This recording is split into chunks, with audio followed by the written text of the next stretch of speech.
All right.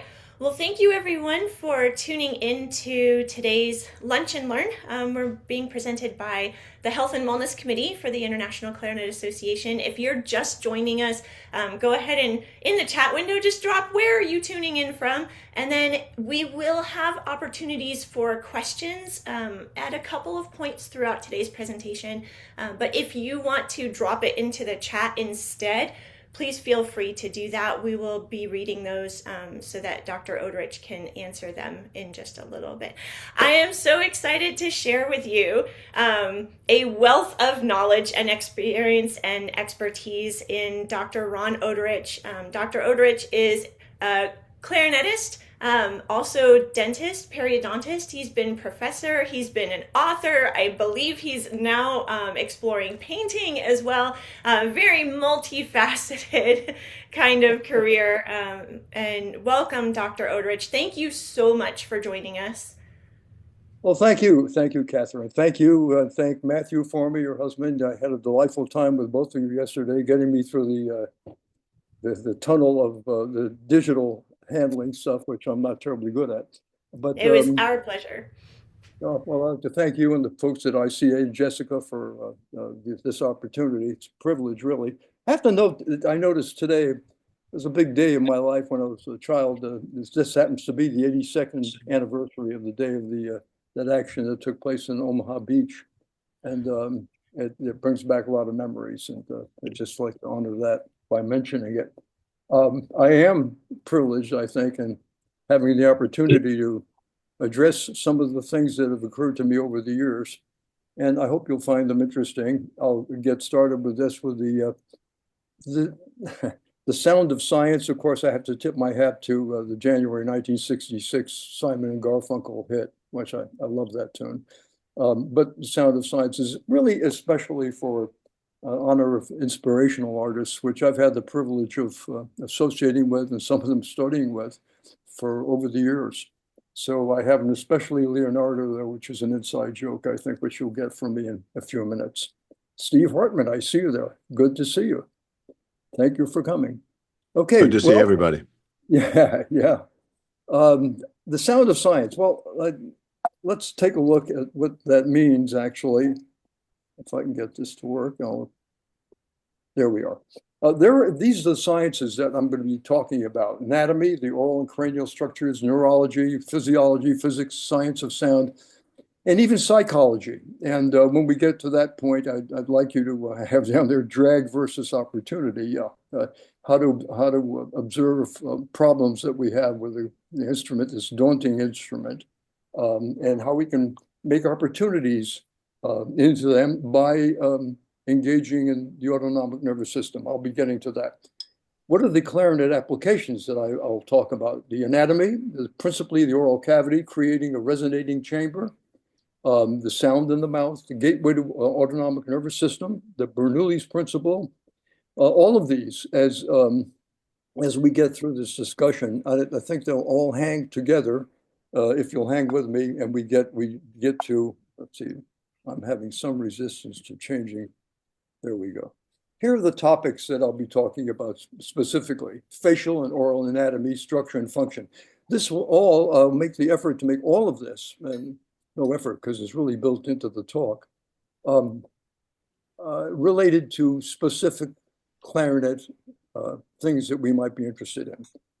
I'm a big fan of exhaling into the clarinet as opposed to blowing, and we'll discuss that in depth. And what the upper lip grip has come to mean, and modifications of the different principles as they relate to individual players.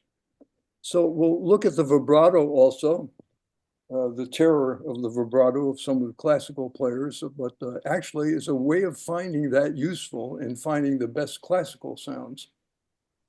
And then at the end, of course, I'm a dentist, so we'll get some dental information from me, and something that will share you, I think, absolutely share you, save you from chair time or a lot of money time. So we'll get started with the facial oral anatomy, structures and functions, what the muscles are, how they form the embouchure, the oropharynx, and related to the absolute need that we all have to understand these things to really understand what we're doing when we're sitting in a room by ourselves practicing thirds or fourth or fifth intervals and scales. And then look at the tongue, because we're going to talk a lot about the tongue and the position it takes in the mouth.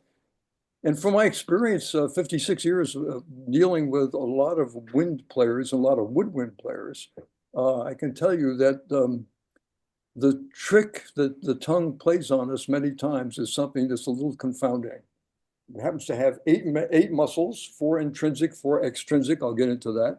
And then I'm going to talk about, in the beginning here, the application of these anatomical principles and how they relate to developing something called a resonating chamber in the mouth. Now we'll start off here with the head and neck shot of diagram.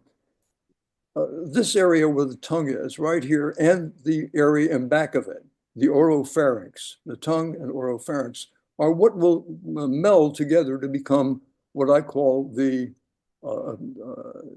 very important resonating factor, resonating chamber. That involves also the soft palate.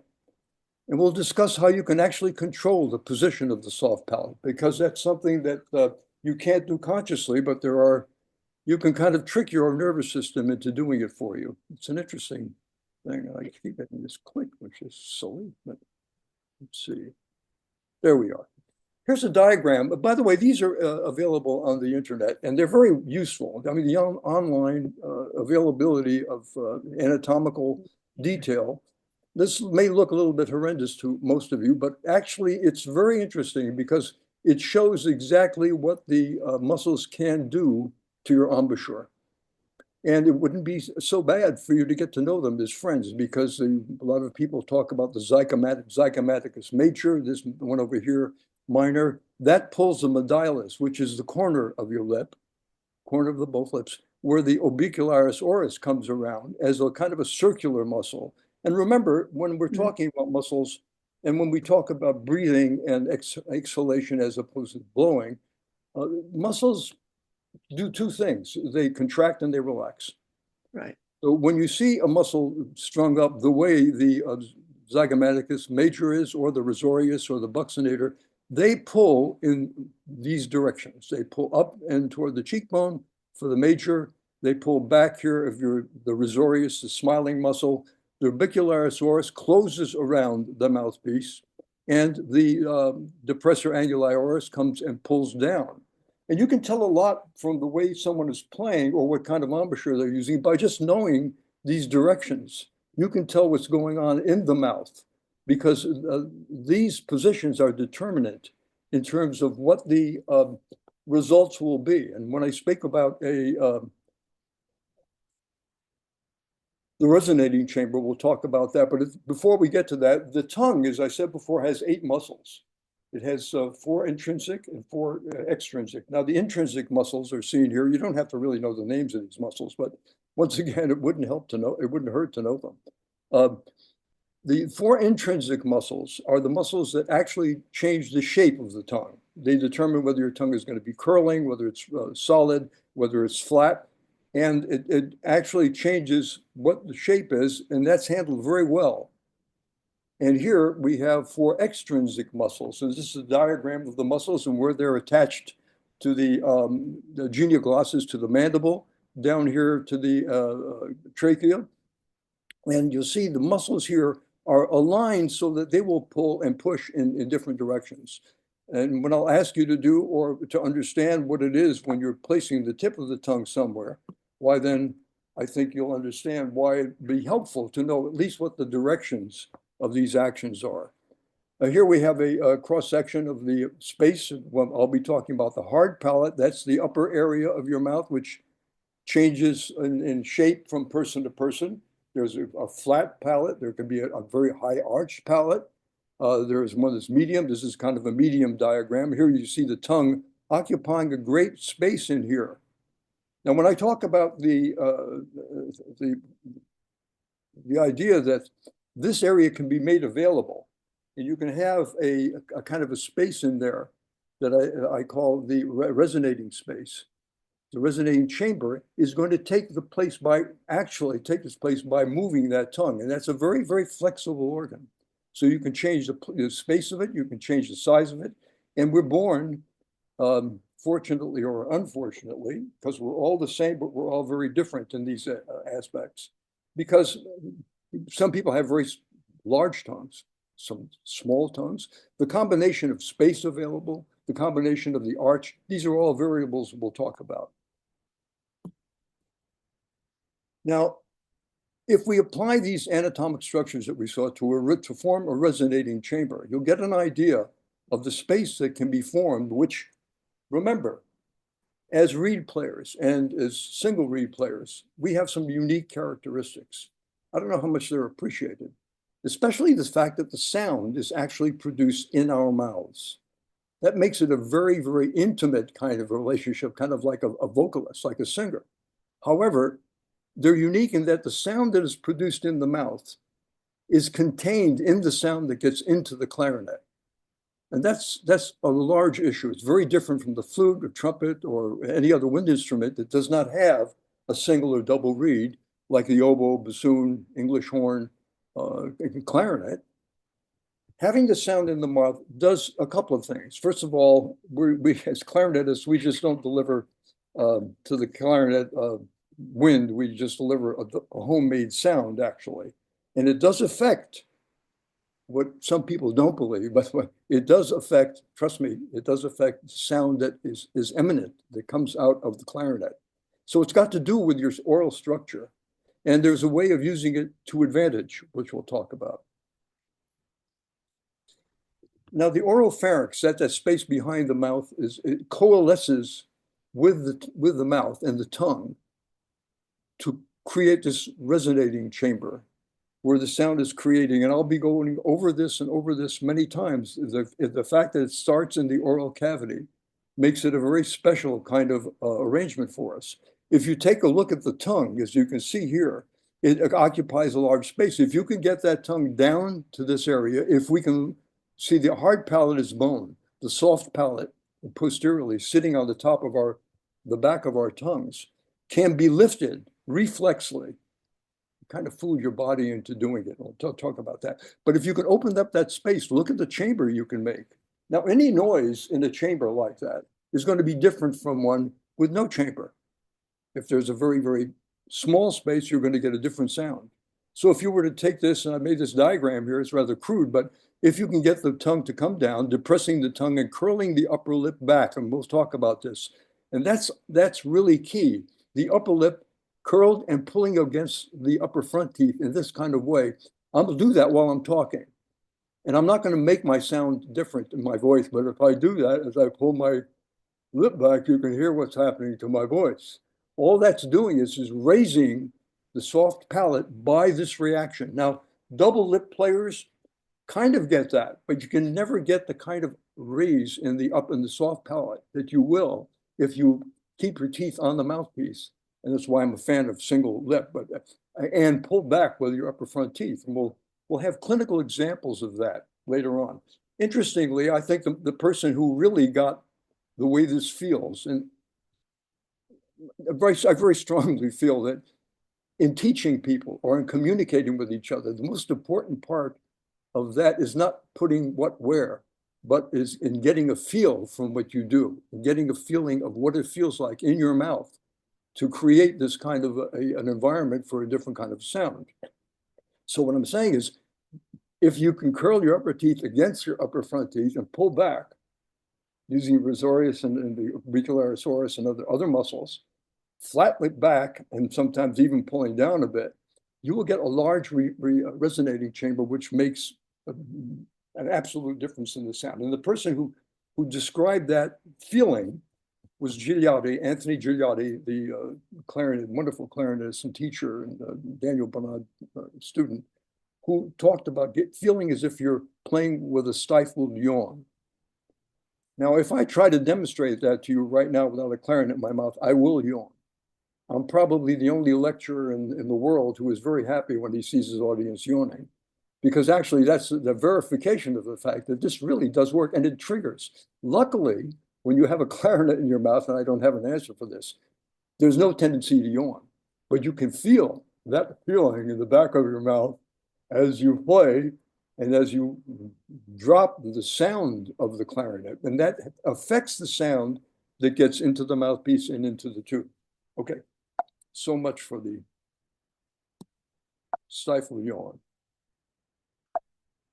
Are you not changing? There we are. Okay. Now, within the resonating chamber, the basic vocal sound is really a kind of a strange sound, actually. I'm tempted to tell you. What was it? It was the movie with oh God, with Harry Met Sally in 1989 with Meg Ryan. There's a famous diner scene where she falsifies an orgasm sound, and it's kind of a strange, and it's one of the funniest things. I've seen it been reproduced in museums and also in other things. It sounds strange to bring up here, but it's very, very funny. And I suggest there's nothing wrong with it. I suggest you see it. It's a diner scene in that movie. You can Google it. And what it does is it transforms the sound that she was making and the sound that we can make, a groan, a human sound, this humming sound. If we have and we open our lips when we say that, this is what comes out. It's a guttural animal sound. And it's transformed to a vowel. Now that's the sound. That basic sound, that growl, kind of unpleasant sound, is the sound that really we are based all of our sounds on in our mouths. And they're transformed, that sound is transformed to vowels and consonants by shaping and forming the oral cavity. So you can see that if you have a large resonating chamber, it will have an effect. And for example, if you say our vowels, we'll talk about vowel formations in the mouth.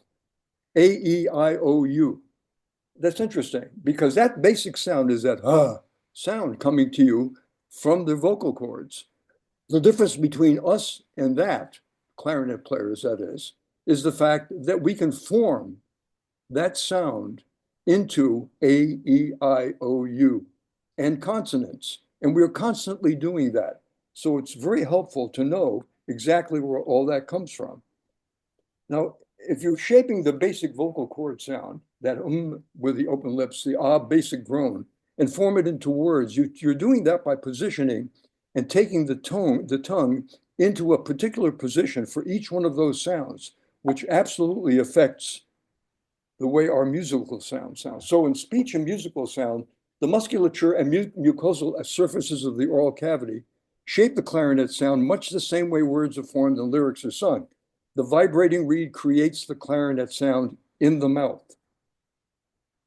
Gigliotti with a stifling yawn, enlarging the oropharynx, raising, and by raising the flap. Now, this is a diagram that kind of says it all. Let's look at it. The stifled yawn feeling. What is that from? The enlarged posterior resonating chamber by pressing the upper lip, curled against your upper front teeth, raises the soft palate. It enlarges this whole resonating chamber and the anterior chamber in your mouth by dropping the tongue and getting the tongue very close, the tip of the tongue very close to the reed or the back of your teeth, whichever falls in the way as you're creating these positions. That combination really covers everything that we can do. Pulling with the tip of our lips, curling under, pulling back, raising the soft palate, and also being able to use the tongue so we open up the chamber gives us a very large, Elizabeth, hello. It's so nice to see some of my friends here, my goodness. Okay, the stifled yawn that Gigliotti was talking about is exactly described in this diagram. And it's what we can think of by using the soft palate, upper lip, and tongue. The soft palate move obviously is an autonomic nervous system control. It's something that we ostensibly have no control over, but you see, we can. We can do that by kind of pulling back on our upper lips and reaching back. Here's another design that shows exactly what's going on. The lip is the upper lip is pulled back, the soft palate goes up, The tongue is not shown here, but it can go down, and it can go down in this area. So this whole area becomes the larger resonating chamber. Now, the intraoral vibrating reed shapes the sound by using vowels. And if we want to look at language, and I'm going to read this because it's significant, in learning to speak, one is conditioned to using mouth formations to produce the sounds and characteristics of their language. This determines the choices possible when choosing a vowel sound on the clarinet. And these are the illustrations that we just looked at with the facial muscles, the resonating chamber, the tongue that we can vary the position for, and the soft palate under the influence of the upper lip.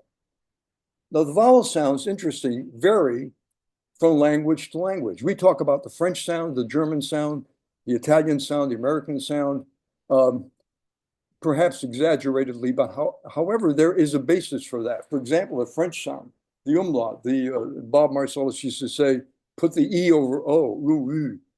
I would say oo over E.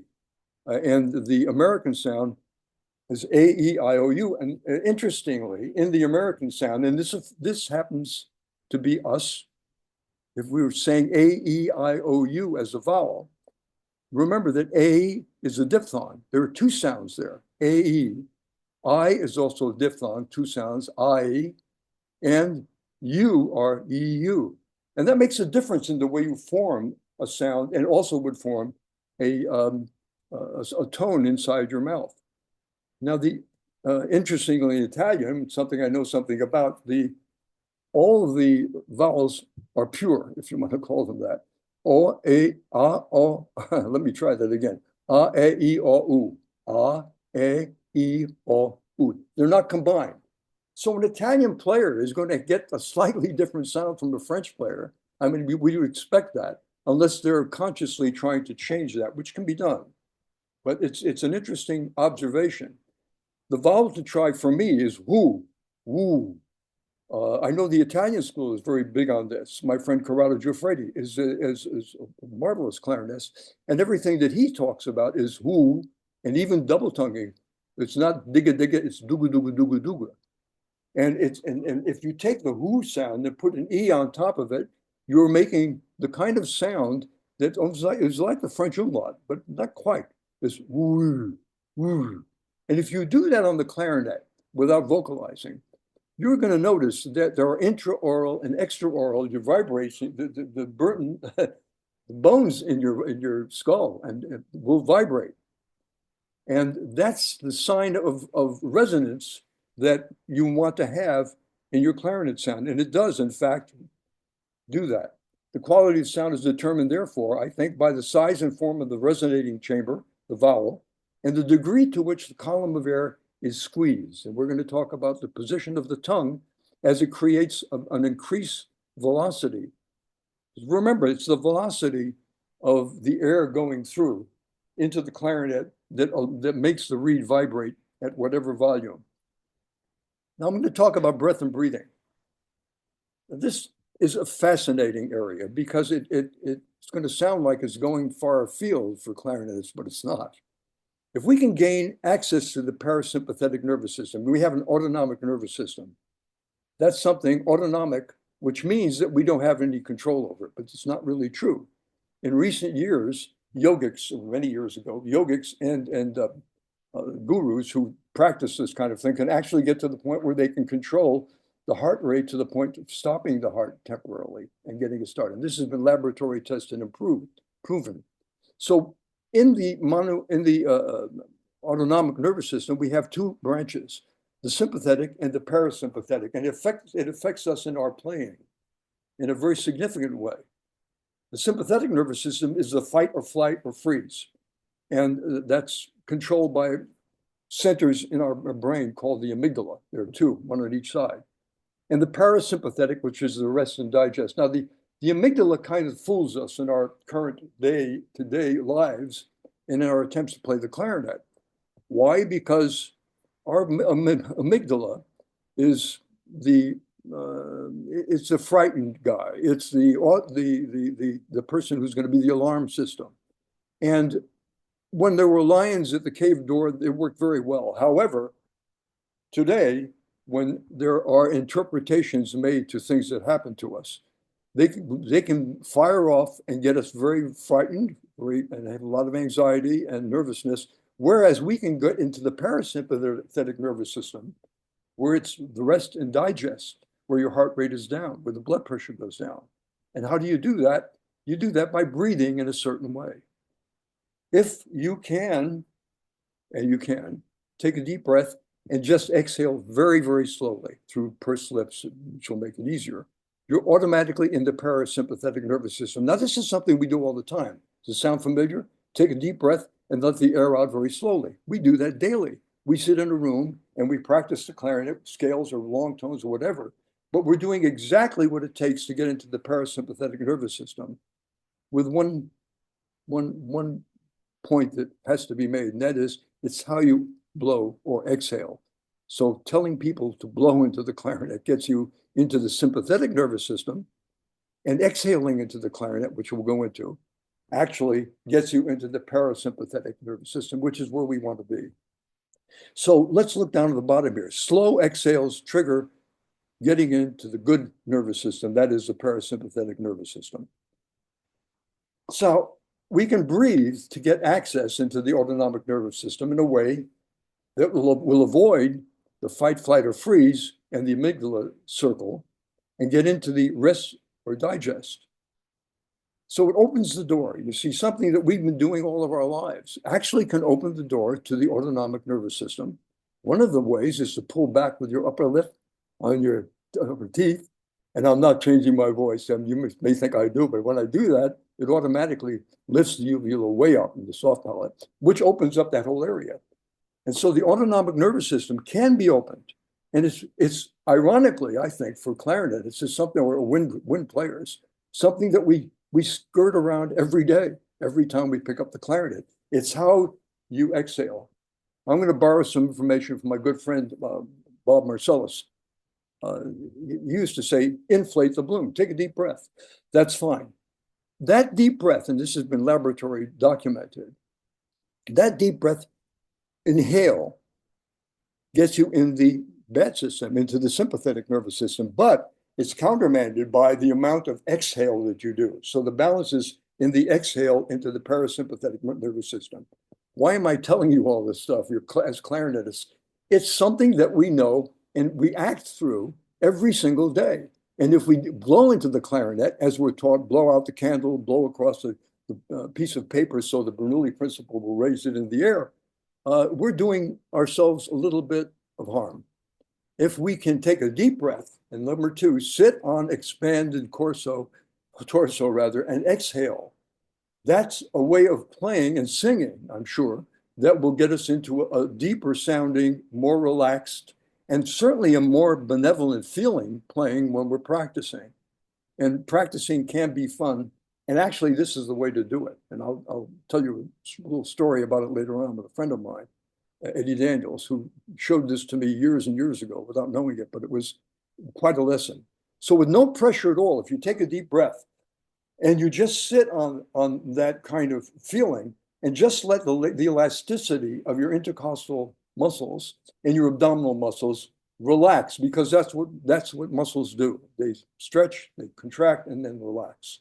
So if you can do that and just sit on, let the air come out easily. And the way you can do this with the clarinet is to make sure that your tongue is right next to the reed, not touching it, but just right next to it. So you're making what is called a narrow aperture. And what that does, very positively, is it creates a tremendous increase geometrically in the velocity. And this was shown and documented by Bernoulli and Venturi, and actually first discovered and written about, no surprise, Leonardo da Vinci in the 1400s, as he observed the changes in velocity in streams of water.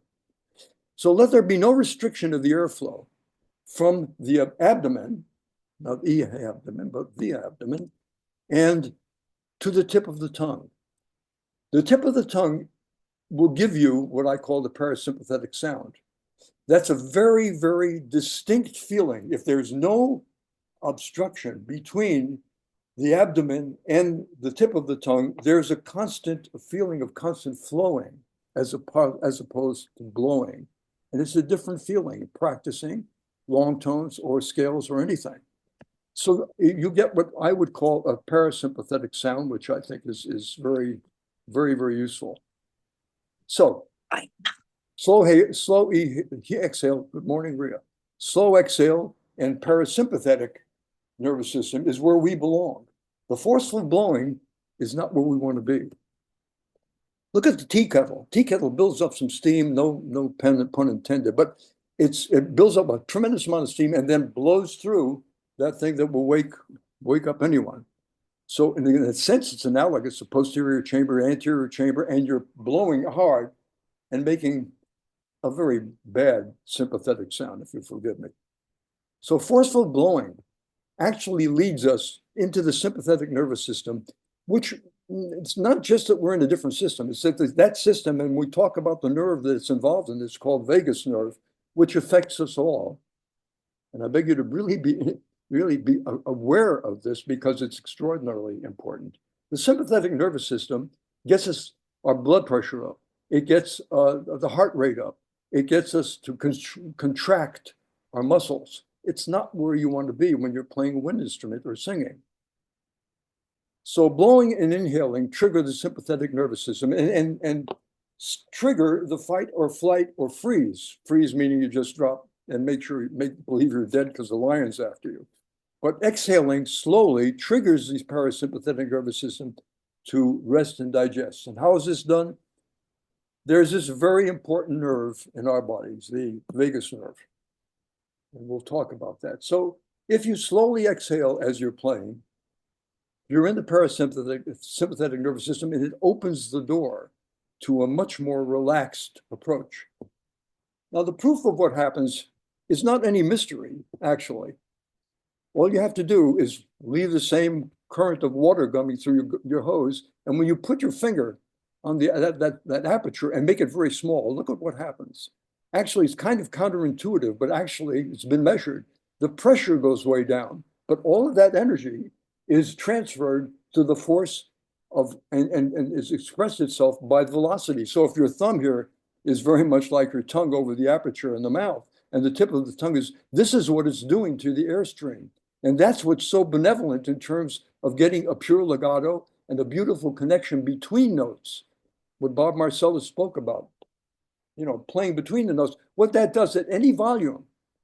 And if you play certain phrases like Rosamunda, da da da da da dee, da da da da da da, if you do that first to declare the phrase, and then do it with the tongue even closer to the reed with the same amount of pressure, and you can play as softly as you want, and you can get that same legato and connection of notes. And it's the only way you can really get that done, and that is by commanding the airstream to be as as quick as it can, with no increase in pressure.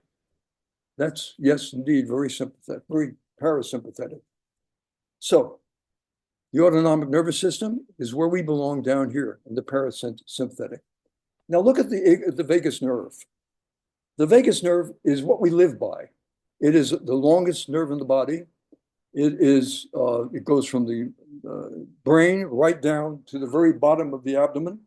And all the nerve fibers, 80% of them, most of their activity are affective, which means that nerve is sending back information from the lungs, from the tongue, from the mouth, from every organ, from the pancreas, the stomach, the abdomen, right back to the brain.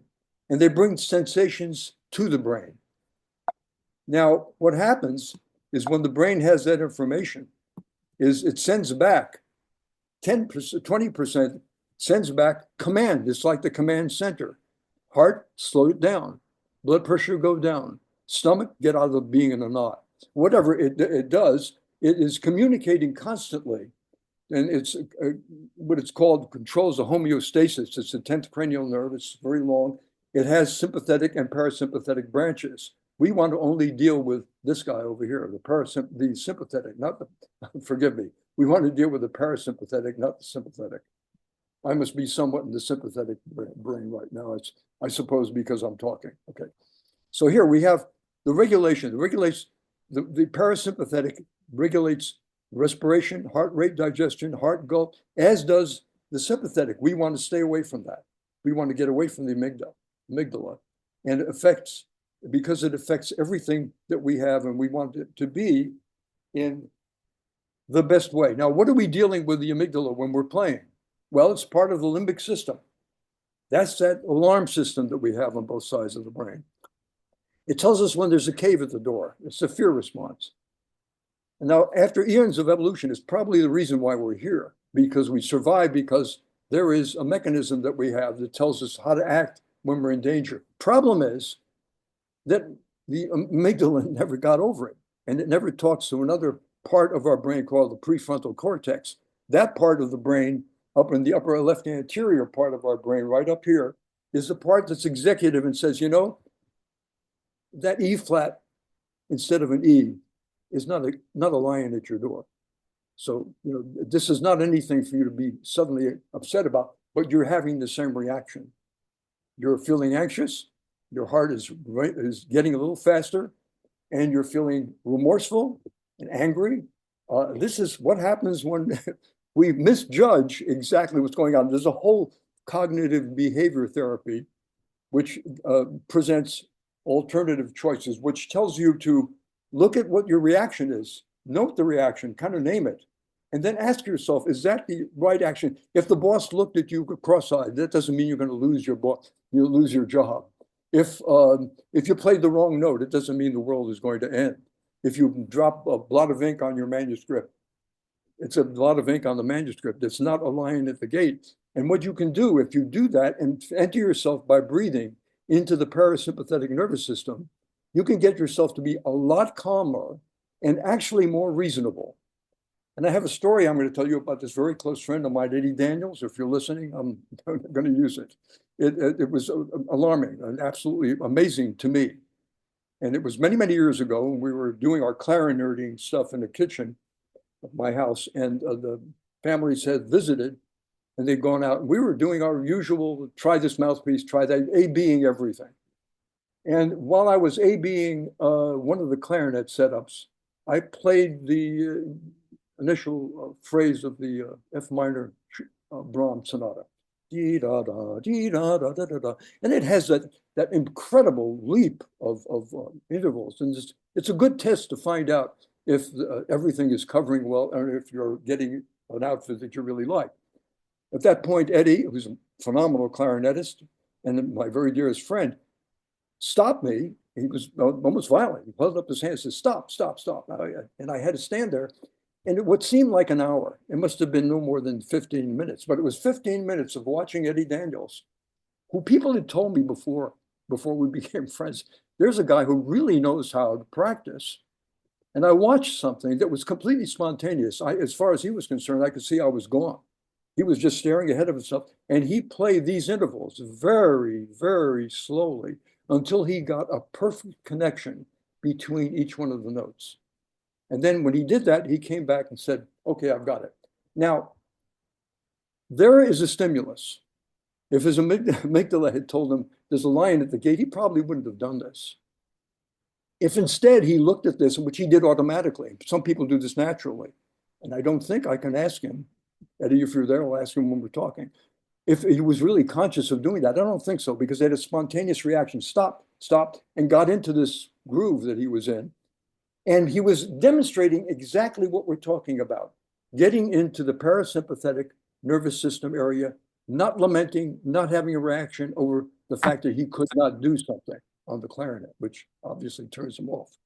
So what that did then was put him into the parasympathetic nervous system, work very, very slowly, get the connections right, and then, as he said, now I've got it. Okay.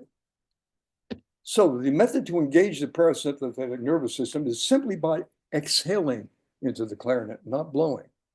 We're at the door every time we pick up the clarinet. That non-vocalized ah opens the door.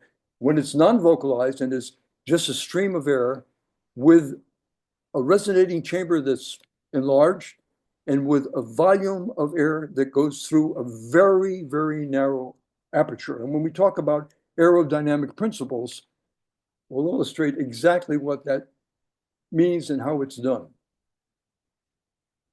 Okay, now breathing techniques are fascinating. I'm going to give you a break for questions after we finish. So we'll be getting into the discussion of aerodynamic effects, and that kind of brings everything together, and then join with the embouchure and a few other things. But anyway, look at the breathing techniques that are available. It's fascinating to do this, by the way. There's a 1-to-2 ratio. What that means, 1 second inhale, 2 seconds exhales. If you can breathe through your nose and you have the time, and here's an interesting piece of information that I was amazed to find out. And I got this from a book, once again, that Eddie Daniels recommended, Breathe by Nestor. I'll give you that information in a couple of slides here. But the point is, our bodies actually produce nitric oxide when we breathe through our noses. How do you like that? I couldn't imagine, but it's been verified. Your body supplies this nitric, not nitrous. That's the gas that they're using by dentists, but it's not the happy gas. Nitric oxide is an enzyme. It's a fluid, a chemical that gets into your system by breathing through your nose that dilates blood vessels and does, to a certain extent, lower the heart rate. So if you can breathe through your nose, and that's not the way we usually breathe, but if you have a long rest, perhaps it's possible. You have a 1-to-2 ratio. 1 second inhale, 2 seconds outhale. Coherent breathing is 5 inhale, 5 exhale. These are all classified as breathing techniques, by the way. 4, 7, 8 are 4 seconds inhale, 7 seconds pause, hold it, then 8 seconds out. But in the areas where we're dealing, probably, and these are all other kinds of techniques, the most practical way to do this is the 2 second inhale and the 4 second exhale through pursed lips to learn it. Then 3, 6, 4, 8, 5, 10 if you want to progress. When I used to walk to work in the morning, I always did this, and coming across Central Park, which is the way I used to go to work, inhale for 2 counter steps and exhale for 4 steps. I used to do that rhythmically, walking, 2 steps, walk, and 4 steps, walking, exhale. It's kind of like practicing close A thirds I wrote down here, which is kind of silly. But actually, the breathing bibliography is right here. And if you have a pencil and paper, I'd advise you to write these down, because the breathing exercise by Aladina and McCowan, that's a very interesting text. It happens to come in the form of dummies. I don't really like that language, or the fact that it's considered for dummies. However, it is extremely thorough and very up to date. And then the other book, once again, Ed recommended this to me, Upgrade Your Vagus Nerve by Habib. That's a superb book. And if you read it from the point of view of being a clarinetist, it is very, very, very valuable. Or a vocalist, or anybody has anything to do with breathing, because it is extraordinarily precise about exactly what happens when we breathe. And of course, the James Nestor book is really an encyclopedia of 2 people who went around the world and studied with all kinds of gurus and people who were involved with the effects of breath and breathing. Okay, we've gotten to the laws of aerodynamics and the column of air. We'll be talking about that in a few minutes. How do you want to take this break, Catherine? Do you want me to field some questions if there are any? Yeah, if there are any so far, you can either drop them in the chat, or you can raise your hand in the meeting so that we can see you. But it's interesting you're talking about that last piece about the length of breath. I find not knocking marching band at all, but I find that a lot of my marching band kids are coached to breathe at the very last second. And it's because they want them to all breathe together at the last moment and then begin the next note together. And when I have them lengthen that inhalation, when they have them just lengthen their breath, it is astonishing to them the change in their quality of sound. So what you are saying is like, I've seen it in practice many, many times. Yes, that's a very good example. As a matter of fact, it's ideal because they have to take a real fast breath, which is a nanosecond involved in the sympathetic nervous system. And actually, this is not a fiction. This actually is the way we work. And it's interesting that you comment that way because then the young students or the young players have to exhale as long as they can to make that whole phrase come out the way they want. And yes, I'm glad to hear that they recognize, and I think anyone will recognize if you try this, any clarinetist, if you try to take a quick breath, 1 second, 2 seconds, 3 seconds, and then instead of pursing the lips, which you see in athletes, right? If you see a tennis player waiting in the halls while they're saying, and here comes Yannick Sinner, and he'll be standing there with his equipment on, but he'll be breathing out long, long, slow breaths because they now know and what it feels like to be in the parasympathetic nervous system area, which is the relaxed area, which all of those students who are on the marching bands are doing automatically by exhaling. And we all do, except you don't want to get into blowing. You want to exhale. And you can actually get enough volume that way by making the default the very slow exhaling that you get by just letting your body compress and let the balloon, exhale through a small opening. And the smaller you make the opening, the longer that's going to last. And the more beautiful and actually more communicative your sound will be if you increase the velocity by having your tongue next to the reed. Anyone have any questions other than that? I don't see any questions so far on this particular topic. Okay. I see your questions. There's a couple of you that are putting in comments and questions in the chat window. And just very quickly, yes, there will be a recording of this posted later down the road on the International Clarinet Association's YouTube channel. So if you're like, I want to come back to this, then yeah, let's go ahead and you can do that later. So these questions that are not quite on this topic, I'm going to hold for right now. And Ron, it looks like we can go ahead on to the next section if you are ready. Sure, that's fine. Let's look at the law of aerodynamics, which I referred to before, and we'll see that the added velocity that we can to the exhale comes from the tongue that forms the smallest aperture where the tongue tip and the reed are very, very close. The velocity of the wind is, as I've said, makes the reed continue to vibrate at any volume. And it's counterintuitive to not blow into the clarinet. I recognize that because we've all been told blow out the candle or blow into the tube and keep the little ball up in the air as long as we can.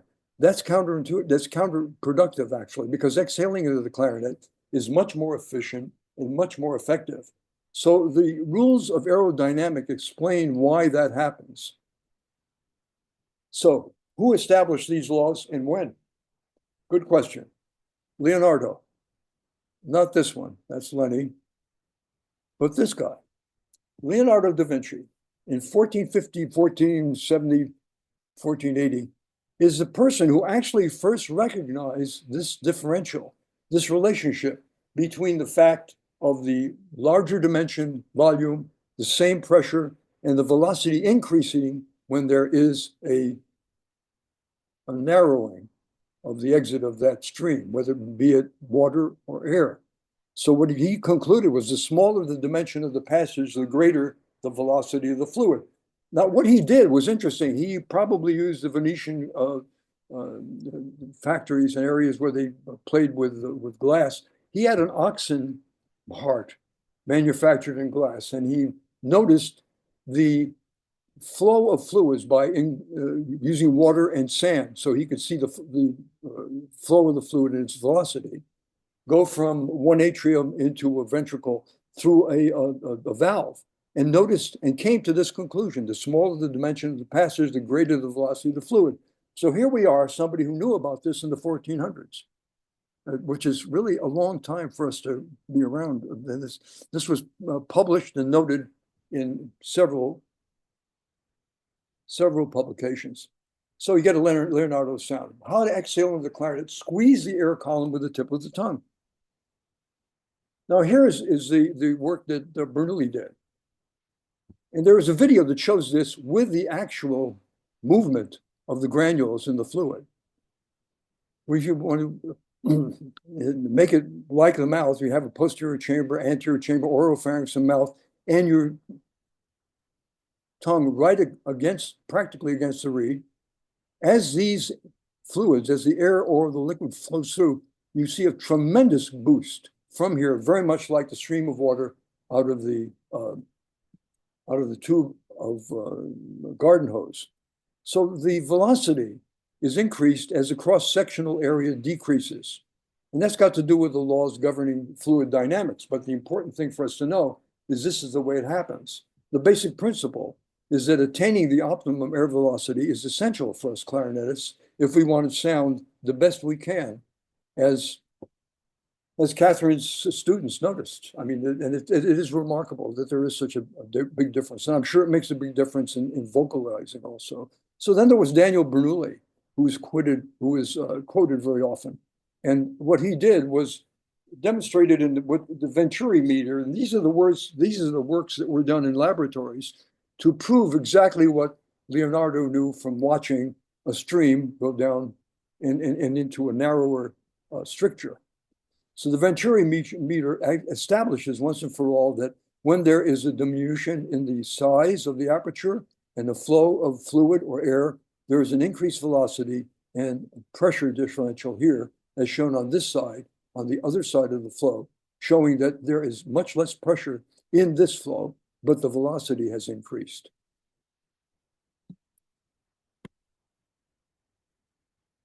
So the velocity of the column of air determines the most beautiful legato. That's what Marcellus was talking about when he was talking about play between the notes. There are a lot of applications to Bernoulli's principle, and that's the reason why airplanes get their lift and why curveballs get their turn. It's because there's a difference in pressure as they course through different speeds of air. Once again, the Leonardo factor, if you want to call it that. It's the notion, and I'm harping on this because it's really counterintuitive. You don't think you're going to get better by relaxing. You don't think you're going to get better by making a smaller. When we're used to making a crescendo, and we're not all playing the Mahler piece with the clarinets up in the air. That's a different story. But if you're playing normally in a mezzo forte area, pianissimo, mezzo forte, forte, you can get all the noise out of you want. If this kind of approach is your default approach in delivering air to the clarinet. Yeah, they happen to be I made them Italians, they're actually Swiss, except for Leonardo. So that's playing the clarinet with up on. Here's a plaster cast of, it turns out to be my mouth. So I know what that looks like. We have the upper lip and the tongue, and the column of air is being shaped by what's in here, what's in that area. We create the smallest aperture to get this kind of faster velocity.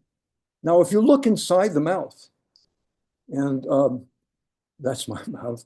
If you look inside the mouth, you can see right in this area is where the tongue will be if the clarinet sits in a certain way in your mouth. In my mouth, because I have a protuberant chin, I have to do that, but I have an overbite. It's not as though my lower jaw is out further as it is with some other people. And we'll talk about bites and how they're affecting playing. Now here we have a column of air is a squeezing point. Right where that arrow shows in this mouth with this cast is exactly where the squeeze point by the tongue is functioning. Remember, it's the exhale, not blowing, but picking up velocity by going through this very small aperture. So another application of this, and I think it's quite interesting, is that you squeeze the air for the overtones in the harmonic series. How do you get the harmonic series? Well, if you play harmonic series, they're different for every instrument. But in the clarinet, if you do a low E, you'll get a B natural in the staff. The way you do that is you have to squeeze the air. You have to make more of an E over the U. I have it right over here. From hu, U, to hu. Strange sound if it's vocalized. But if you do that, if you play the overtones and get the overtones as they come up to fifth or octave, fifth and fourth or whatever, the flute anyway. You'll notice that those overtones can be maximally achieved. And what are you doing? If you pay attention to what your tongue is doing when you get those, you'll notice that you're making a smaller opening and you're arching your tongue a little bit because you're getting more of an increase in velocity further up on the tongue. So there's more velocity that's going over a longer portion of your tongue and you're making the area smaller. That gives you the overtone. So it's the air column squeeze point by the tongue tip that does that. And what that does, and the reason why people practice overtones in the harmonic series, is because it gives you more of a resonant sound. So you can, between the resonating chamber, the soft palate lifting up, and the use of the vocal and the vowel, you're able to add a great deal of resonance to the sound that you're making before it even reaches the clarinet. And as those children in the band notice, that makes a difference. And I've heard this argument with people and some pretty good clarinet players who were convinced that if you move your tongue around, it doesn't make much of a difference in the sound at all. It's simply not true. It simply is very, as a matter of fact, quite the opposite is true. It's very, very sensitive as an indicator of what you can sound like. Now, what about the role of the upper lip? We talked about that in terms of, and here's that same diagram, in terms of the effect on the soft palate, which will open up and give you a larger resonating chamber. But it's also possible, and this is exaggerated, but it's possible with some tongues to get underneath this way, come all the way down in the back, and then come up. Now, an interesting application to this, I have Ron Rubin's tonguing down here. That's not the way he tongued, but he's the one. And there's a person I really love talking to. We had a very nice telephone relationship for a long time. Great guy, person probably who knew more about clarinet playing than anyone I know. And he talked about the fact that some people he's taught and some people who he knew were tonguing with the ventral part of the tongue tip. In other words, not on top of the tongue, but the underneath part of the tongue, right over here. And so these are people possibly who could simulate this kind of approach. Look at the size of the resonating chamber you can have and get the tip of the tongue right close here. And so it's possible to do that if the anatomy that you present the clarinet with is confluent, is able to do that. And this points out the fact that there really is no cookie cutter of all these things. You can't say, put this there. You can say, try this and see what it feels like and see if you're able to do that. The advantage I had as a dentist when I was treating people who play the clarinet or oboe or whatever, especially the people with a vibrating reed in the mouth, it was interesting for me to see what capabilities they had to put their tongues in different positions and how it was possible with a different size tongue. And tongues come in all sizes. Arches come in all convexities and concavities. Lips come in all thicknesses. Soft palates come in all forms. There's some people you look in the mouth and you can hardly see the opening in the back of the throat. There are some people who can open their mouths and it looks like you're going to fall inside. These are all very significant differences. But you see, where it's possible, relative to the normal space, this huge space is available if it's handled the way I just described it. Now, the upper lip soft palate, which we talked about, interestingly enough, it's not a new idea. Louis Rossi, actually, in the clarinet, the publication, did this because there was Anton Stadler in 1800 who proposed that the open throat vocal technique is used to create more space in the sound. Now, he was talking about something that has been, I think, misquoted for a long period of time. You can't open your throat. If the throat is the lower part of the pharynx, let me just get that one. The pharynx starts down here. This is an oropharynx. This is the nasopharynx. You can't move. This can shut off the nasopharynx so that when we eat or swallow, no food gets in here. And when we breathe, we can breathe straight down to the trachea. But the trachea is ringed with cartilaginous rings. You can't open that up. There's no force that you can do. The only thing that can be opened is, in fact, the oropharynx, that space behind the throat. And that's what he was talking about when he said the open throat vocal technique. It's not an open throat, it's an open, that's why I call it what I call it, this incredible ability to enlarge that space. Oh yeah, here I am with some friends. I thought I removed this. Okay, that's Al Gallador, but Eddie Daniels, Buddy DeFranco, Tony Scott, Buddy again, me with Iggy Janusa, Buddy, and Al Gallador. I guarantee you they all had their tongue right next to the reed. Now, here are clinical examples of the upper lip grip.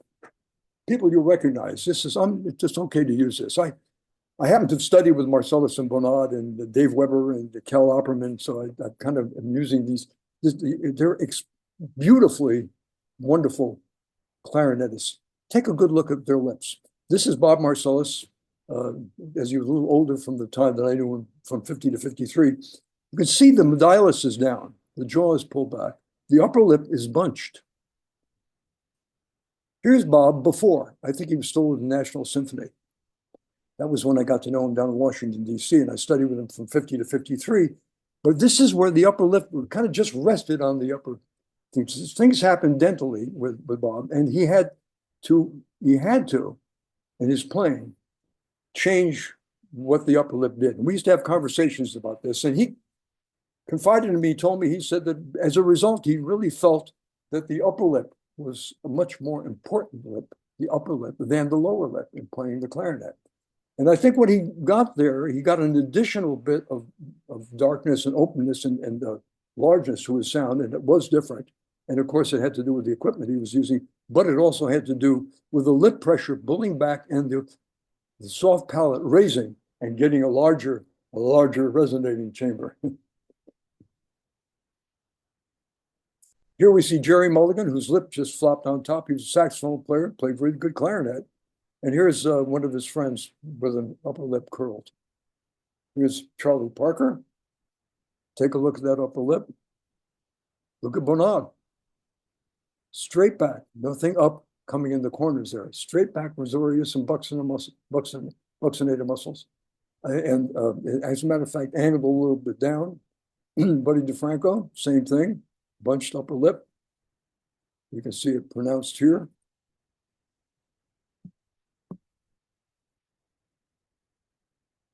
Stan Getz is somebody to really watch, I think. If you Google Getz plays Wave or Getz in Wave 1970, he's playing the tune Wave, Bossa Nova. You get to see him because that cameraman must have been really maybe a clarinet player. He focused very much on the way Getz was approaching the embouchure and what he was doing. He would drop his jaw to breathe in, then he would come up very slow, very quickly or slowly, depending on how long he took the breath.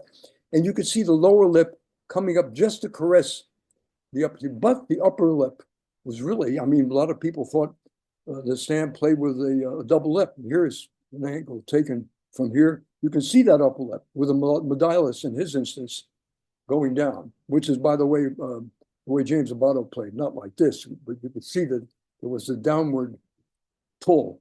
And that does something to that. I think that goes along with the open resonating chamber, and goes along with the palate, the soft palate up in the air, and the mouth with a drop in the back, so that there is a large space there.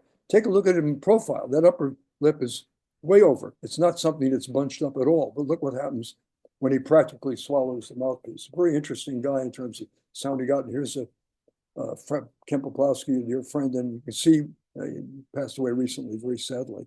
And here you can see the bunching of the upper lip, the beautiful sound that he got on the clarinet.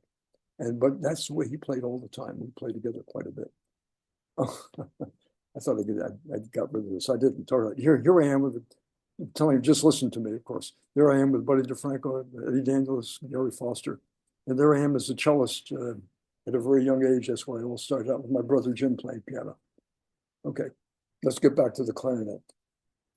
The lead trumpet player in the Airmen of Note down in Washington, D.C., when I was with that group from 50 to 53, showed me this trick, and it actually works. You know, Ralph McLean was noted for the strength of his lips, and he used to attribute the fact that he got such a beautiful sound to that fact, that he had very, very strong lips. Well, this friend of mine, Bill Hodges, when I was in the Air Force, used to use this to practice to get more strength in his lips. And what he did is he, with his teeth together, support a long pencil from the eraser point and hold it horizontally as long as you possibly can, gripping the eraser end with the upper and lower lips alone, and hold that for as long as you can. And do about 3 cycles or 4 cycles of that, because it takes just some seconds usually before the pencil will start to droop. So, yeah, well, here it is. I did this, and using the orbicularosaurus and some of the other muscles, you can see that holding a pencil between the upper and lower teeth are using a great deal of, actually a great deal of, if you try it, it's a great deal of effort after the first few seconds when you think it's nothing, and then all of a sudden you find that you have to really press hard. And it's a way of doing what I call the Ralph McLean lift.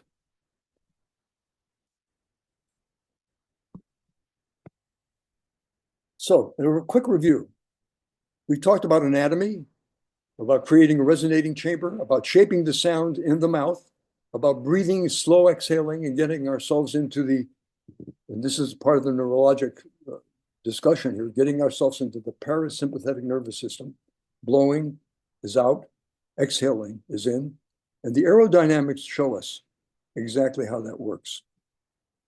Okay. Now we have these principles, and how do we apply them? I mean, how do we even speak with other people or think about them? The only way we really do that is to understand that we are all built differently. We all have different anatomic variables. And they have to consider those when we're teaching, when we're playing ourselves, and they may require a modification of what has been presented as an ideal positioning. And just 7 of the examples that you can get, the shape of the upper and lower arches, how they fit together or don't, the shapes of the soft and hard palates, how long they are, how flexible they are, how convex or concave or flat the hard palate is, how the shape and size of the tongue is a variable.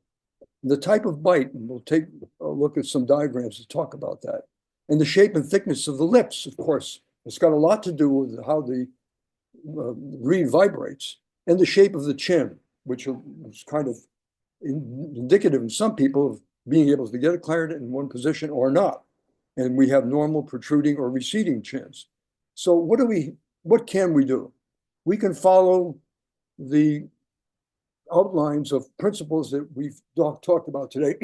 We can make a small aperture, have the tip of the tongue right near the reed. We can enlarge the posterior chamber.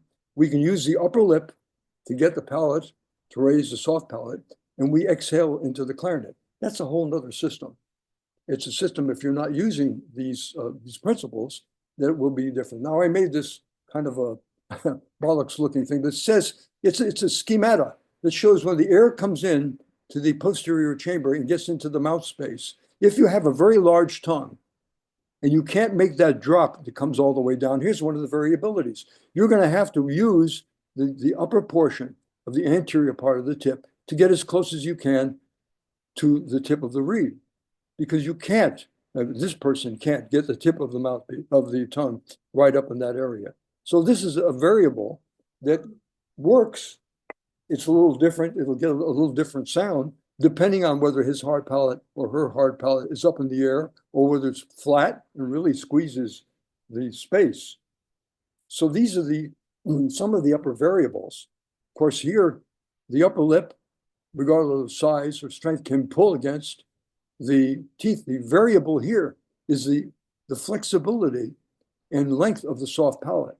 If this person has a large opening, the soft palate might drop all the way down to here and maybe not raise so high, or if it's very small, it may be very hard to lift at all. But in most instances, this connection works. The upper lip to the raised soft palate is seen by this line here together. So that's one of the variables. Take a look at what the bite is, what the bite looks like in most people. This is what's called a normal bite. the upper teeth usually are just a little bit over horizontally. That's called an overjet. The overbite is the vertical dimension that goes in the vertical direction. The horizontal extension is called the overjet. Look at the types of bite that might present themselves in students and other players. The crossbite. There are clarinetists who have this kind of a bite, where the lower jaw extends beyond the upper jaw, and where the teeth, therefore, are now getting angulation and tongue accessibility depends on how this individual would have in terms of a relationship of the arch of his hard palate, the size of his tongue, the position of the tongue, the position and thickness of the lips, the dimensions there, and how protuberant this chin is. Whereas other people with a flared upper anterior region would have an overjet that indicates that if this jaw opens, there's going to be a very large opening. And the clarinet will probably sit further down. So you can't really read the Closet book. I love that where he shows the player, I think it was Closet, who has the clarinet at a 45-degree angle. Yeah, that's probably happens and is usual. But to make that an attribute that you have to play the clarinet would not be correct, because you have to make allowances for differences. Look at the tip of the mouthpiece here. It's down, it's up in this region far enough to be a point where you can get the tip of the tongue to the reed, the yawn, the asana, the positioning of the jaw backward toward the back, and the upper lip curled. This is Bob Marcellus once again. You know the magnificent sound he got. I think the most beautiful orchestral sound ever.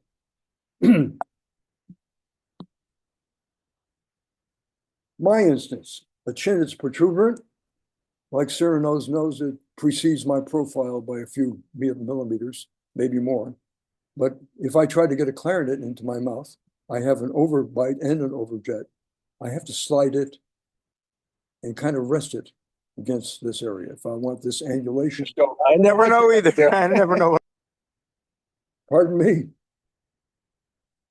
I heard something. Somebody said something. Yeah, somebody accidentally unmuted in the middle of a sentence. No worries. Oh, it's a pleasure to hear somebody else's voice, actually. Okay, let's go on. I'm nearing the end of this presentation. Those of you who have been patient enough to put up with this and listen, I appreciate it. Let's go on, and we'll get to the very end. And I will give some dental hints. How do you like that? Okay, so we have a practical summary here. Apply the principles, not necessarily the indications that tell you to put what where. We have the form and the column of air as described. Try to approximate that as much as you can, as comfortable as you can. Shape the tongue to funnel the air, curl and retract the upper lip, and exhale into the clarinet. These are the takeaways from the talk that I have been giving here regarding the scientific principles as they apply, and I think will contribute to the approach to playing the clarinet.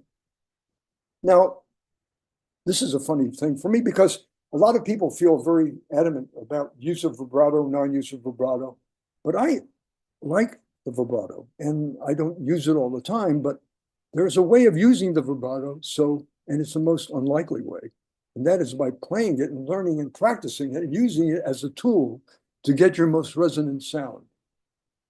The way you do that is to realize that volume, the air pulse and release, what has been characterized as ha, ha, ha, will give pulses.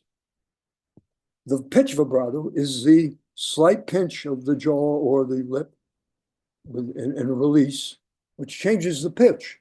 The volume changes the volume and goes back to normal. Those are the two ways that we can get a vibrato. Of course, somebody mentioned to me the other day, there's some old timers who used to shake the clarinet. That's not recommended. But if we do something that's kind of unique, practice of air pulse vibrato, and I don't know what this will sound like on with the microphones and stuff. An open G,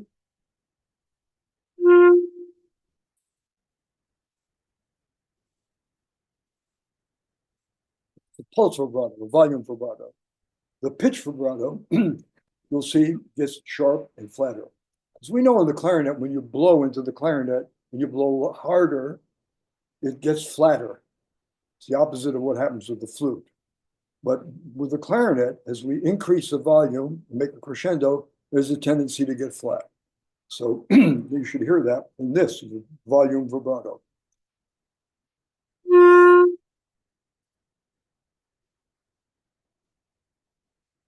And there's the pitch vibrato. And I'm doing this at slow tempos. I'm not recommending a speed of a vibrato. This is a practicing a technique to try to get somewhere. Here's a pitch vibrato.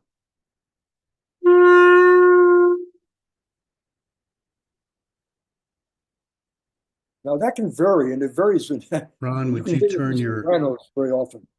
Ron, would you turn your original sound on, please? Turn my what? Okay. Original sound. Ron, up in the corner, probably up in this neighborhood, there might be a toggle that says original sound for musicians, and it may say on or off. We did not set this up. My apologies, because I didn't know you would be playing. But if it's up here in the corner where it says original sound, just make sure that it says on. It says this meeting is being recorded, and that's okay. It says Okay. ask Gemini. It asks me to join the meeting. Nope, we don't want to change anything there. Okay, well, let me see. I'm trying to. What are you showing? I see. If not, then it would be something where we need to jump into the settings to find. Okay, I gather you can't hear what I'm doing. Is that correct? Correct, yes. Well, I do have. Don't I have somewhere a microphone? Well, no, we hear you speaking just fine. It's something right. in Zoom. It's a setting that it wants to silence Okay, anything you that it take my perceives. word for it. When the volume increases, the pitch goes down, and when I use the pitch vibrato, it goes up and it comes back down again, and it can waver by quite a bit. The technique that I use the asana, the posture, to produce a straight classical sound by using the vibrato technique is to get a more resonant sound, because if you combine the volume and pitch vibrato, what you will do is you'll pinch slightly as the volume increases. That does two things. It makes a more concentrated sound. It also kind of obviates the tendency to go flat as you're pulsating. And the pitch that will ordinarily go up because of the pinching stays down because of the increased volume. So what you're getting is a straighter sound in terms, you're getting a vibrato, but you're getting a straight, something just appeared here. You're getting a straight sound that you're getting a pulsating sound. Then you can by using that as a flexible approach, you can then determine what part of the crest sounds the most resonant. And it becomes obvious if you practice the volume and pitch vibrato together, as I just described, and pick the most resonant point. Now, in my experience, this happens here. These are the vibratos graphically shown. The pitch vibrato could be characterized like this, coming along, pinching here, and then getting back to the normal. Down here, these are the pulse vibratos. Down here, as you use the pulse vibrato and you pinch slightly up here, as you come down, it sounds and feels to me and other people I've discussed this with, like you're saying phew, phew. It's that HEW part that really sets up the most, and I'm sorry I can't demonstrate it for you because it's really very, very obvious. And you're picking out exactly something that most classical players, I think, would not do. Practice the vibrato. But you're not practicing it to use it. You may never use the vibrato. You can if you want, but you made it. Bob Marcellus would shoot me if he ever heard me say that. But the point is that you can pick out by using this flexible approach to the long tone, you can pick out the area where the sound is the most resonant and vibrant. And you can hold that sound right there and use that as the straight classical sound, your basic alpha default sound. And you'll find that it's an improvement to what you were doing before you approach the flexible vibrato. Unless you're doing all that naturally. There are people who do that naturally, there's no question. But in order to learn it, in order to dissect it and to turn it into a principle, here I try to graphically show that as you're coming up on the crescendo and you're increasing the volume, and you then go to the area as you're getting flatter and use the pinch technique a little bit, then holding that and then coming down. This is the crest where you're letting go a bit with the volume and you're letting go a bit with the pinching, and you're getting to a no pinch area where it's a little freer. And that's the area usually where you experience the beautiful kind of resonant sound that you can keep, and just keep that as your standard sound. Okay, so what this does, it varies the volume and the pitch. Choose the most resonant area and use that combination as preferred as the classic sound with absolutely no vibrato, whatever. Okay, here we are at dental concerns. Thank you for listening to me regarding my clarinet side. We'll now put my other hat on.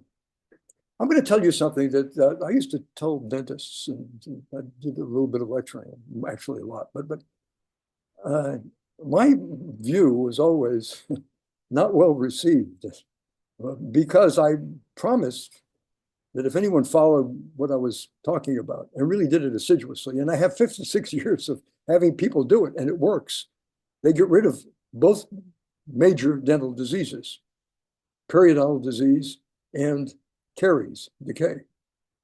It's not complicated. So it's possible to have a lifetime of playing the clarinet with a healthy mouth and all of your teeth. And here are the techniques, nothing new except one thing, and you'll see. Now, you've been told to brush and use a string. I always thought it was kind of odd. I spent all my life, and I've seen a lot of my friends, and Jim Ferrer, you can chuckle about this one. I always felt that I'm a clarinet player who became a dentist and who happens to be a dentist, but basically a clarinet player. And I looked at the kind of instructions that were given. As a brush, a toothbrush, yeah, that gets rid of some of the plaque above the gum line. And a piece of string, floss, okay. But then there's a piece of small wood that you can use to clean out where the area is where the bacteria that grow in both ways, up on the tooth to create decay and down to create gum inflammation and then loss of bone and loss of tooth. But you can one can get rid of 95 to 99% of that pathology in their mouths if they'll listen. You can eliminate with something called the perio aid. I have nothing to do with the company. I'm not related to it, but I was told by the company that I probably sold more perio aids than anybody in their history, especially when I was teaching in Italy. The major causes of tooth loss are periodontal disease and caries. You have to spend a lot of time in the dental chair to get rid of the problems that we have in this country. It's kind of an epidemic and worldwide. Bacterial plaques, listen carefully, form in the gingival sulcus, in that space that's like the cuticle on your finger. There's a space between the gum collar and the surface of the tooth. Bacteria have a warm, wet environment, dark, all the things that they need to exist and duplicate phenomenally, and they do. You don't have to it's important for you to know, you don't have to eat any food. You have a lot of protein in your saliva to be a feast for most bacterial in the mouth. The perioate, however, removes the plaque in the sulcus where they grow and where the diseases are origin. It's a simple piece of plastic with an end where you can place a toothpick in, break off the extra part toward the handle, and you have this little pointed thing. Now, if you take that and very carefully very carefully, go into the sulcus and lean the tip of that toothpick that eventually becomes a little brush. Don't remove that when you're finished, by the way. Just rinse it off in the water. But if you use that and go around each area underneath the cuff of each tooth and in between, don't just take the toothpick and push it in between. By all means, use a floss and use a toothbrush. But you see, this technique, it's very simple. It's a piece of wood. And believe it or not, it's a good argument for there not to be any dentists in the world, because actually these diseases are eminently, you don't need a vaccine. They're just a technique, and as I've been told, there's a technique for everything. If you do this, and after you do this in a mirror and do this assiduously all around your mouth, all around the outside and inside, around the periphery of each tooth, you can get rid of the bacterial plaque in your mouth. And you almost never have to see a dentist unless you want teeth moved or removed or for whatever. But it really would put dentistry out of business. I mean, that's not my goal. It was not my goal, but it just happens to be so. And it's remarkable to me that I've had a very good life, and other people have had. Jim Farrer, don't hate me for this, and my other friends who are dentists. But the fact is I've always looked at this in a kind of puzzled way, because yes, most people don't do this. Most people don't know about doing this. But I think if you're presented with a dental bill and have to, and I'm not talking against my fellow dentists, but if you're, and the amount of time spent, yes, money, but time and effort and some pain, these are all eliminatable. You can get rid of these things by simply using a tooth, a little brush, a string, and a piece of wood. And that's really what all of dentistry is based on. Not volitionally, I don't think there are any evil people around doing that, but there certainly is a need. But it's interesting to look at it from an epidemiological point of view, that it's actually something that can be eliminated. I think we may have, yeah, there I am with my friends. My God, I study with most of these people, David Weber, Daniel Bernard, Bob Marcellus. I never studied with Ralph McLean. There's Bob conducting, and I have my self-introduction. But anyway, that's Daniel Bernard. Okay, I want to thank you very much for your attention, and I hope I was able to give you some information that might be of use, practical use, and the takeaway is something that might be useful for you. I'm available for whatever questions you'd like to put, and I'll be very happy to talk to you about it.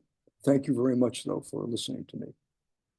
Thank you so much, Ron. Really appreciate you lending your experience and your wisdom to us, because there's a wealth there for sure. We did get a couple of questions. If you have a question that you would like to ask, you can either use that tab at the bottom to raise your hand. If you would like to drop it into the chat, that would be fine too. And so, Ron, I'm actually going to go ahead and start you with one that came through the chat. And it was on the topic of breathing. Kenneth wants to know, how do you deal with too much carbon dioxide buildup before the exhale is complete? In other words, they feel like they can't get it all out before they need another draw of air. Mm-hmm. Paradoxically, I would advise you to get the breathing book, the Breathing for Dummies. You're asking a perfect question, actually, because the question is, you're not suffering from a lack of oxygen. You're suffering from a lack of carbon dioxide, actually, when you have those symptoms. And it sounds counterintuitive and sounds like an oxymoron. It's not true. Actually, carbon dioxide, you'll find if you read about it and study it, has been shown to be a very essential ingredient in our bodies, because it acts as the bus or the trolley car to carry the oxygen molecules to the cells and to the areas where they're required. So what you're doing is you have to build a tolerance to carbon dioxide to get rid of the feeling that you have too much carbon dioxide in your system. It's not that at all. The chances are you're probably over-oxygenating, and that prevents carbon dioxide from grabbing the oxygen molecule and bringing it to the source that is needed. So the kind of breathing that you can do is as I recommended it. Just elongate. There's something called the bolt, the period of time when you can test yourself. If you exhale totally and then put your fingers on your nose so you can't breathe in, and time yourself. Time yourself to the point where you must not hit terribly hard, don't wait too long, but until you start to feel like you really have to breathe in, and time that. If you can do that within less than 20 seconds or 25 seconds, it's okay. Less than 35 seconds is even better. If you read that book and look at it, it's full of that kind of information that is really very, very practical. And I think, as far as I'm concerned, every clarinet player should read it. I just ran across it about half a year ago, and I think it's wonderful. I don't really like dummies books, but this one is worth it, and it answers questions like that. It's a very good question, but what you're feeling has a solution that's counterintuitive. You actually need to have more carbon dioxide tolerance, and the way you do it is by training yourself to not breathe in the oxygen. Go ahead. Thank you. That'll be a really good book to go look up.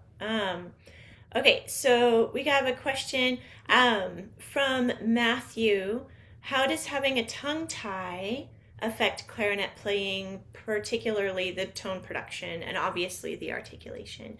And he says, how do I adapt to having a tongue tie while playing? Well, that's anchoring when the frenulum underneath the tongue is attached. I think the only way you can really resolve that is to surgically have that corrected. Tongue-tied is usually handled, believe it or not, in infants and young children by having the pediatrician just put his finger next to it and just, it sounds terrible. It sounds like an awful thing to do, but it works. And that thread that is holding the tongue down is very, very slender. And a good oral surgeon, and I probably would go to a plastic oral surgeon. There are people like that. There's a very wonderful one in New York. If anyone wants his name, I hesitate to give out names like this, but if anyone wants, just give me a call. You can supply my phone number if you like, Catherine, to somebody else. Who are they?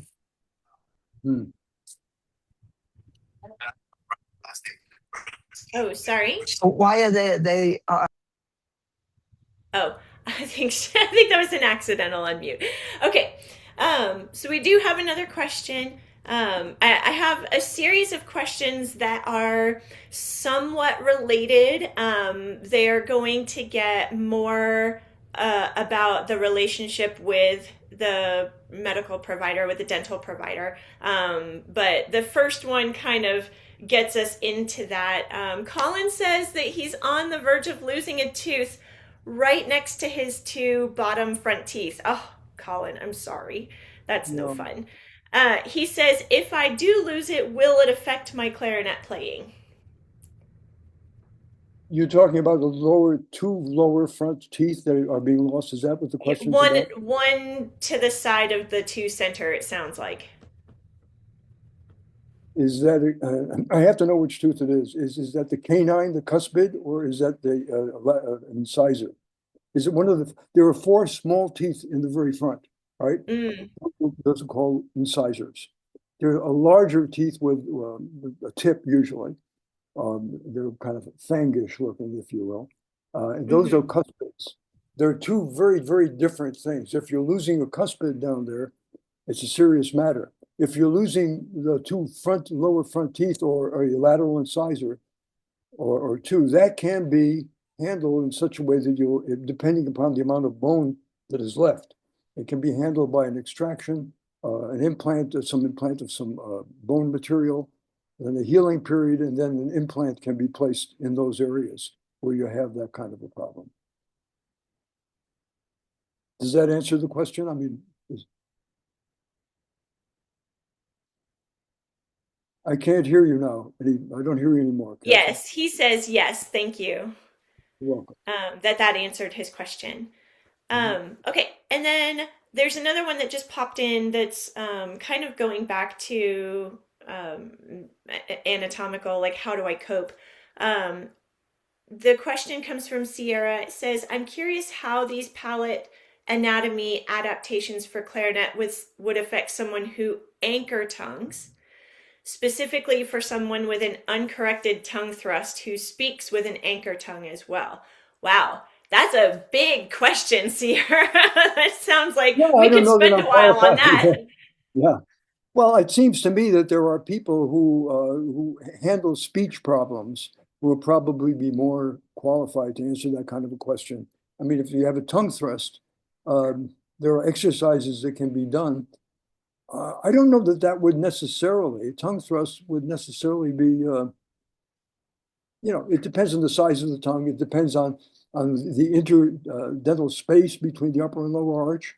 It depends on the ability of the patient, the person to manage the positioning of the tongue in such a way that he can or she can overcome the thrust. Because there are there are things that I couldn't get into because they're so variable. There are people who can tongue with the side of their tongue because of motor difficulties or efficiencies or inefficiencies or super efficiencies. There are people who tongue with not the tip of the tongue, but the lateral portion of the tongue.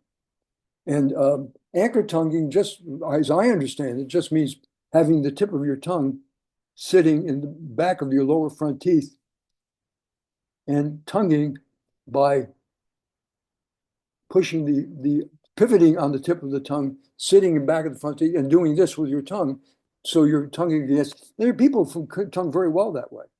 It's a strange thing to do, but I think that's got to do with how much space is involved and the condition of the tongue, the ability of the person to be able to do that movement and have that kind of control. But there are speech therapists, I think, who would be able to handle more how to convert the propensity to thrust your tongue out while playing the clarinet. I don't think that would necessarily be a difficult problem. Yeah. Yeah, and I appreciate that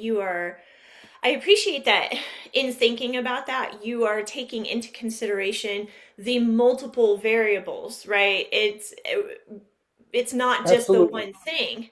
It's Absolutely. all these other contributing things that exist with alongside of that one thing. And Yes, yeah, I could see. as these problems relate to the principles which I laid out as kind of the Mhm. ideal bit of information that we can all gather from this and garner that kind of information.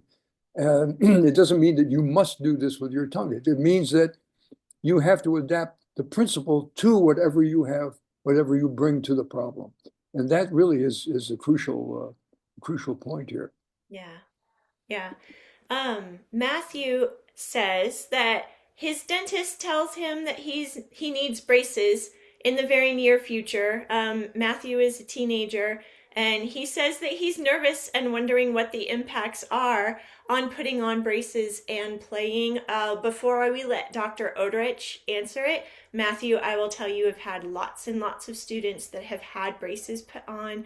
It is certainly an adjustment, but it is certainly doable. And let's let Dr. Odrich maybe give a little bit better insight into that. Well, there is a technique today that doesn't use braces at all. It doesn't use those bands, which are so hard to manipulate with. And they can be done. That technique is a Visalign technique. It can be used very, very successfully. And I've done that. I didn't use it myself, but I have dealt with people who have done that and have used that kind of technique with great success. So without having those metal bands around the teeth, and which really they're a real problem if you're going to be playing clarinet doing that. It's possible, but it's much simpler if a Visalign technique is used, and that can be used. Visalign works very well in adults and in children, and it's not as invasive as they're just plastic forms which you put on your teeth, and they're they're transparent. People don't know that you're wearing them, as a matter of fact, most of the time. So, and they're much easier to tolerate playing a wind instrument. So I would suggest that the name of the technique is Invisalign, and it's something that I would be looking at if I were a teenager and had to have my teeth moved around. Okay, great, thank you. And that kind of works really well into this next question. This next question was actually emailed in ahead of time by Keith, who wasn't going to be able to join us today. And it has to do with kind of like what you were saying. If there's one method being presented, how do we go about discussing, respectfully, but asking our questions and maybe presenting to concerns to our providers?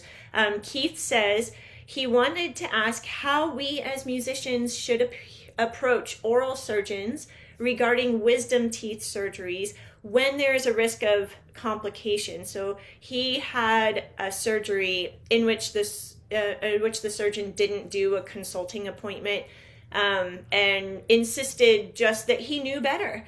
And Keith ended up with nerve damage, and for the first 6 months wasn't able to feel half of his face. And so in discussing things like this, how do we talk to them? How do we say, hey, what is the possibility of doing Invisalign instead of standard braces? Or, hey, what should we be considering, with this wisdom tooth removal, its necessity, its procedure, like the method that you are going to go in and take it out? How do we talk to our dentists and our surgeons about stuff like this? I have very strong feelings about that. I think the best way to speak to any professional, medical or dental, is to be straight. Just absolutely don't be afraid. You don't have to be rude, but certainly don't be afraid to ask the questions that you should have asked before anybody has wisdom teeth extracted. I'm going to say a few things here, and I don't want to be misunderstood. I think dentists, by and large, are honest people. I think that they are very anxious about making decisions that are good for their patients. I think that there are some inherent difficulties in this subject in terms of people not wanting to confront. It's not a confrontation. We're talking about the parasympathetic and sympathetic nervous system. You realize that. I mean, if you're a parasympathetic nervous system, you're going to look at this and say, hey, look, yeah, it's a man who's very well known and very respected, and he's making a decision. That's okay. There's nothing wrong with that. However, if the reality is that there are dangers in doing extractions of wisdom teeth, and there are dangers of doing surgical procedures, it's okay to just ask what is the experience? What experience do you have? And this is not being confrontational.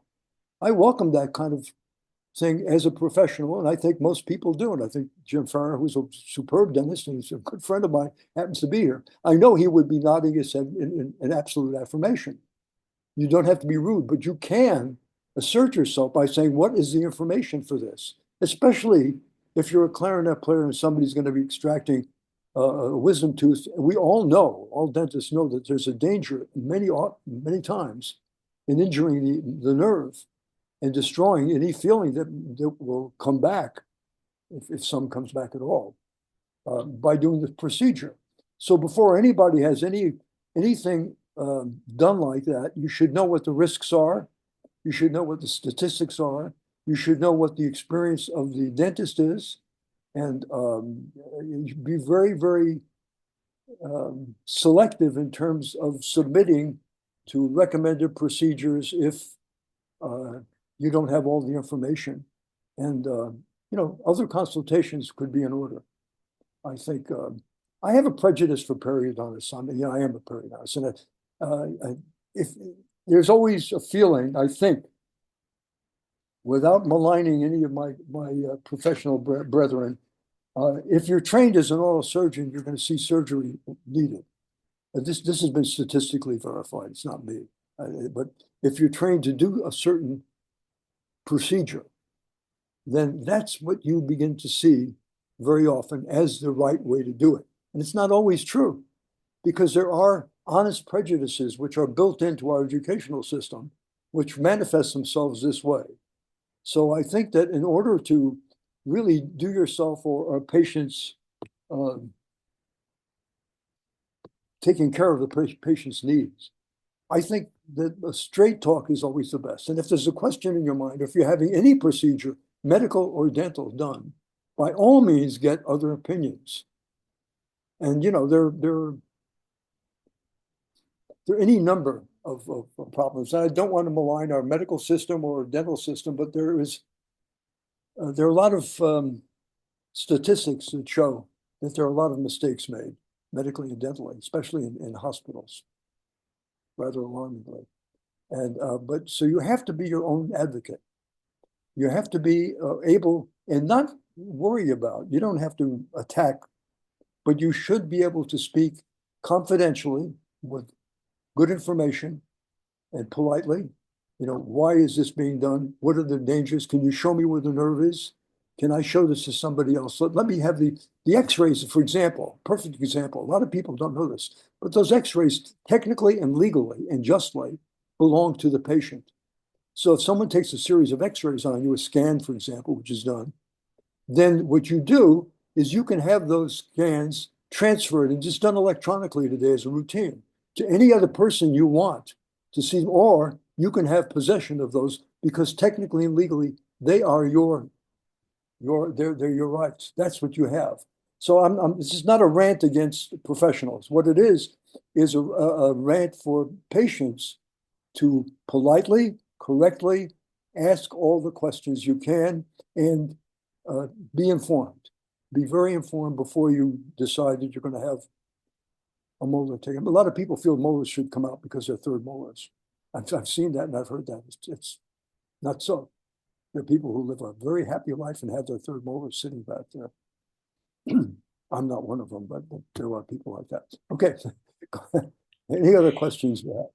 I don't see any other questions, and I don't see that anyone is waiting to ask a question. So, Ron, I think that we are done. Again, thank you so very much for joining us and for sharing with Thank you us. very much, and the folks, and Jessica and everybody else, and the little glimpses I saw of Ben Salvatore and Les Lauer, and I heard from Jim Farrer. I thank you guys for being there and for listening to the stuff I have to say about scientific principles as they relate to dentistry. So I thank you so much for everything. Thank you, Thank you, Ron. everyone. Play well. Bye-bye. I will. You Ciao. too.